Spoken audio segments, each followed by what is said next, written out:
श्री गणेशाय नमः। हर हर महादेव। क्रम कांड भाई विभूति नारायण पांडे शास्त्री महामाया नगरी अंबिकापुर छत्तीसगढ़। गीता ज्ञान चैनल में आप सबों का हार्दिक स्वागत है। माताओं एवं बहनों प्रिय साथियों, आप लोग कैसे हैं? आशा करता हूं कि आप सब अच्छे से होंगे और अच्छा से होना भी चाहिए। तो प्रिय साथियों, मैं भगवान श्री गणेश और माता सरस्वती के चरण कमलों का वंदना करता हुआ अपनी कक्षा को प्रारंभ करता हूँ।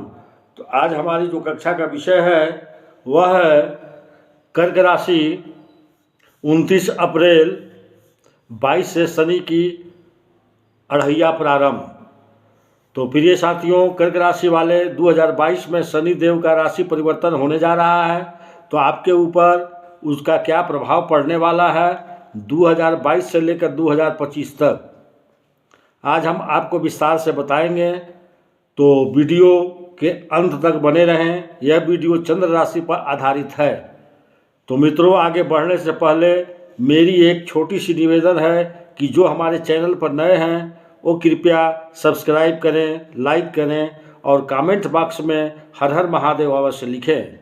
तो चलिए, अब मैं बिना समय गंवाए अपनी कक्षा को प्रारंभ करता हूँ। कर्क राशि वालों, सबसे पहली बात, 29 अप्रैल 22 को जब शनि देव राशि परिवर्तन करेंगे, कुंभ राशि में आएंगे, तो आपके ऊपर शनि की अढ़ैया शुरू हो जाएगी।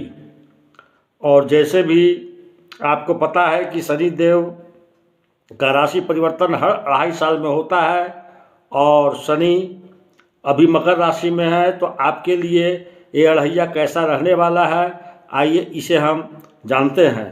29 अप्रैल 2022 में जब कुंभ में जाएंगे तो 12 जुलाई 2022 तक और कुंभ में ही रहेंगे। इसके बाद वो फिर से बकरी होकर मकर राशि में वापस आ जाएंगे। यहाँ पर थोड़ा सा अढ़ैया से राहत मिलेगी और ये राहत जनवरी 2023 तक मिलने वाला है। लेकिन जो शनि देव की अढ़ैया है उससे आपको डर लग रहा होगा कि पता नहीं क्या होगा। तो क्या होगा और कैसे आप तमाम मुश्किलों से बाहर निकलेंगे, देखिए। शनि देव जो है सभी नवग्रहों में सबसे मंद गति से चलने वाले ग्रह हैं और एक राशि से दूसरी राशि में जाने में लगभग 2.5 साल का समय लेते हैं। वैदिक ज्योतिष कहता है कि शनि ग्रह जो हैं बीमारी और दुख देने वाला ग्रह हैं, तकनीकी क्षेत्र से लाभ दिलाने वाले हैं, लोहा तेल कारक हैं और जेल यात्रा के कारक ग्रह शनि भी हैं। और शनि की महादशा 19 सालों तक चलती है। ऐसे तो शनि देव न्याय के देवता हैं, व्यक्ति को उनके कर्मों के अनुसार अच्छा या बुरा फल शनिदेव देते हैं। और शनि की बुरी दृष्टि जिस भी व्यक्ति के ऊपर पड़ती है उनके जीवन में परेशानियां बढ़ जाती है, बनते हुए काम बिगड़ जाते हैं, नौकरी में बाधाएं आती है, स्वास्थ्य में समस्या होती है और शनि देव के अशुभ होने के निशानी ये भी हैं। आपको थोड़े दिन परेशान करते हैं, लेकिन जब शुभ हो तो आपको जीवन में अचानक से सब कुछ अच्छा होने लगता है। अब चूँकि शनि का राशि परिवर्तन 29 अप्रैल को जो होगा वो आपके लिए बहुत ही महत्वपूर्ण है और आपके ऊपर जो अढ़ैया शुरू होगी 29 अप्रैल से, जैसे ही वो कुंभ राशि में आएंगे तो ये अढ़ैया आपके जीवन में कितना बदलाव लेकर आएगा, क्योंकि मिथुन राशि से अढ़ैया समाप्त होगी और कर्क राशि में शुरू हो जाएगी। तो कर्क वालों को जीवन में इसका प्रभाव क्या होगा, तो चलिए आज हम जानते हैं विस्तार से। देखिए, ज्योतिष में 9 ग्रह में सबसे नुकसान ग्रह शनि देव ही हैं। यानी कि देने पर आ जाए तो छप्पर फाड़ करके देते हैं और लेने पर आ जाए तो बड़े से बड़े पद प्रतिष्ठा सब रखा का रखा रह जाता है और आपके पास कुछ नहीं रहता। तो नकारात्मक प्रभाव आर्थिक रूप से भी कमज़ोर करता है। कैरियर, नौकरी, विवाह के मामले में भी नुकसान पहुंचाता है। अगर जीवन में आपको इस तरह की घटनाएं हो रही है तो इसका मतलब है शनि देव का नकारात्मक प्रभाव चल रहा है। लेकिन अगर शनि देव देने पर आ जाए तो आपको कॉन्फिडेंस बढ़ते हैं, धन मान प्रतिष्ठा भी बढ़ा देते हैं। जीवन में नकारात्मक प्रभाव तब पड़ता है जब गोचर में नकारात्मक रूप से वे चल रहे हैं। अगर आपके कुंडली में शनि देव शुभ भाव में बैठे हैं, क्योंकि शनि देव जिस भी भाव पर बैठते हैं, जिस घर पे बैठते हैं तो वे उस घर को रोशन करते हैं, लेकिन जिस पर दृष्टि डाल देते हैं उसे तबाह भी वह कर देते हैं। तो शनि आपके चरित्र का भी प्रभारी होते हैं। ऐसे में शनि देव खुश होने या नाराज ये आपके कर्मों पर भी निर्भर करता है। तो चलिए जानते हैं 17 जनवरी 2023 से एक बार फिर से कुंभ राशि में जाएंगे तो आपके ऊपर जो अढ़ैया वो एकदम से 2025 तक रहेगी। तो कर्क वाले शनि देव आपके अष्टम भाव के स्वामी हैं।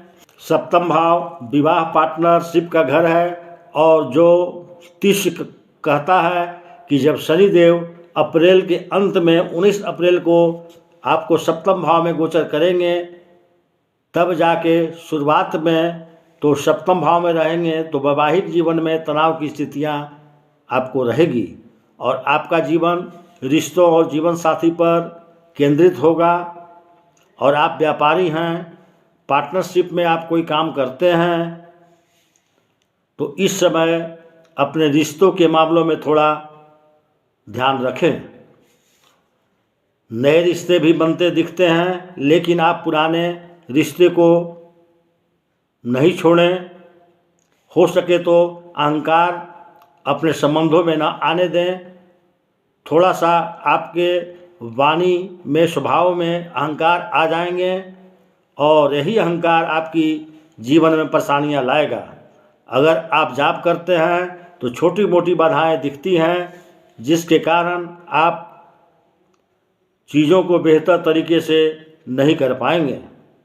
अगर आप व्यवसायी हैं तो दूसरों को सामान पहुंचाने में दिक्कत हो सकती है, क्योंकि इस समय बाधाएं दिखेंगे। हालांकि धन के मामलों में चीज़ें अच्छी रहेंगी। कहीं न कहीं देव योग से कर ही लेंगे और आप कोई बड़ा खर्च भी इस समय नहीं करेंगे, क्योंकि आपके पास धन आता रहेगा और खर्च भी नहीं होंगे। स्वास्थ्य की बात करते हैं तो स्वास्थ्य उत्तम रहेगा, लेकिन थोड़ा सा सावधानी भी रखनी है। जो मिडिल एज के व्यक्ति हैं वो अपनी पुरानी समस्याएं जो भी हैं स्वास्थ्य को लेकर उसमें थोड़ा सावधान रहिए। इस समय आप एक चांदी की छोटी सी बॉल गोले सा आप अपने पर्स में रखें तो शनि का जो दुष्प्रभाव है वह थोड़ा कम आप पर असर डालेगा। लेकिन एक बात देखिए, अब सवाल ये है कि आपकी कुंडली में शनि देव कहाँ पर बैठे हुए हैं, क्योंकि उसी अनुसार ही आपको जीवन में इसका प्रभाव पड़ता है। क्योंकि कुंडली में 12 भाव होते हैं और शनि का किसी लाभ भाव में विराजमान होना यदि लाभ करवाता है तो हानि भी करवाता है। अगर आपके लग्न में बैठे हैं तो आपको किसी से झगड़े लड़ाई नहीं करना चाहिए। अगर धन भाव द्वितीय भाव में बैठे हैं तो कुछ नहीं करना चाहिए, काम बिगड़ जाएंगे। यदि तृतीय भाव में बैठे हैं तो आप घर में कहीं भी अंधेरा न रखें, हर जगह रोशनी रखें। चतुर्थ स्थान पर बैठे हैं तो अपने नाम से नया घर खरीदने से बचिए। अगर आपके पंचम भाव में बैठे हैं तो किसी नए निर्माण से बचें। अगर छठे भाव में बैठे हैं तो बीमारियों से मुक्ति देते हैं, जमीन जायदाद बढ़ाते हैं, लेकिन मांस मदिरा का सेवन नहीं करना चाहिए। अगर सप्तम भाव में बैठे हैं तो धन का नुकसान थोड़ा होता है। अगर अष्टम भाव में बैठे हैं तो आर्थिक नुकसान का योग रहता है। नवम भाव में बैठ जाएं तो अध्यात्म की तरह झुकाव हो जाता है। और अगर दसम भाव में बैठ जाएं तो जीवन में कभी धन की कमी नहीं होती। जहां हाथ डालेंगे वहीं सोना बरसेगा। अगर आपके 11वें भाव में शनि है तो धन की मुश्किलें बढ़ाएंगे, इसलिए फिजूल खर्च न करें और न ही किसी को कर्ज दें। 12वें भाव में शनि देव हैं तो ये भी बहुत अच्छा नहीं है, क्योंकि आप कोई भी नया काम शुरू मत कीजिए वरना आर्थिक नुकसान होगा। तो थोड़ी थोड़ी बातों का आप ध्यान रखिए, परेशानियाँ आपको कम होगी। अगर आप लोगों को ज़्यादा परेशानियाँ होगी तो कमेंट्स बॉक्स में आप प्रश्न भेज सकते हैं, उसका उत्तर दिया जाएगा। तो प्रिय साथियों, मैं अपनी कक्षा को यहीं समाप्त करता हूँ। नमस्कार।